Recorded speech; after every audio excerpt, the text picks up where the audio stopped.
Ramazan ayı işte sıcak hayattan geliyor. Allah sevabından bizi mahrum etmesin. İşte orucumuzu tutarak, teravihimize giderek, ibadetimizi yaparak Allah'a şükrederek. Allah ümmet Muhammed'den Ramazan'ını kabul etsin, bizimkini de kabul etsin.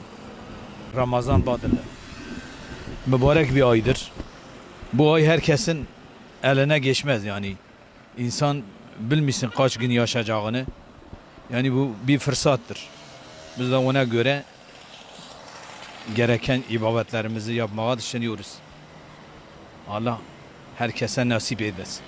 Hazırlık bir işten bir şey var yani bir havas var yani bir sevinç var. Yani bir bayram gibidir oruç. Ona göre biz düşünceliyiz yani. Herkese Allah nasip etsin. Şimdiden biz ondan sonra hazırız. Bizim Müslümanlar için en büyük bir Cenab-ı Allah'ın ikramıdır.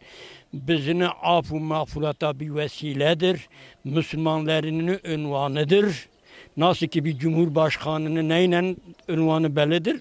Köşkünden bellidir. Bu köşke bellidir. Bizimki de bu bizim ünvanımızdır. Bizim yüksek elhamdülillah buna Cenab-ı Allah biz iftihar ederiz. Cenab-ı Allah bütün İslam alemine nasip etsin. Gelecek sene de bize de size de nasip etsin. Niyetim hazır. Önce ikaz etmişim nefsimini. Bak oruç geliyor. Bu bir. İki, yarın bir güç isteyeyim. Ben bundan bu iki değil mi?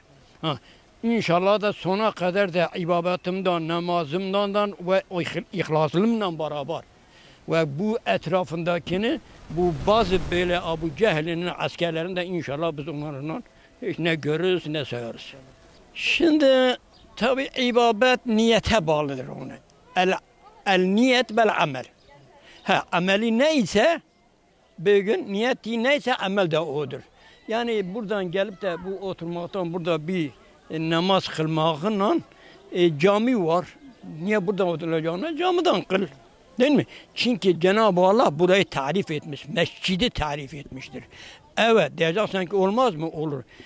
Kurre-i Arş bir mescidi ekberdir. Kurre-i Arş bütün yeryüzünde büyük bir camidir. Kılınır, her diyen kılınır. Fakat madem ki Cenab-ı Allah buraya vasıf vermiştir, isim vermiştir, buranın faziletini bu yerden daha üstündür. Mübarek günlerin başlangıcı özellikle Urfa gibi yerde daha farklı bir boyutu var bunun. Tabii ki hazırlıklarımız genel olarak alışverişlerimiz yapıldı. Erzaklar alındı. Artık ilk cumartesi akşamı bekleyerek niyetlenmeyi bekliyoruz. Kısmet olursa Allah herkese buradan dünyada huzur, barış, sağlık, insanlara hep bir arada ve birliktelik, beraberlik olması dileğiyle. Malum son günlerde olan olaylar Arap ülkelerinde daha çok. Yani sona ermesini istiyoruz. Hayır mübarek günlerde inşallah Allah'ın izniyle oralarda da bu olayları en iyi şekilde değerlendirirler.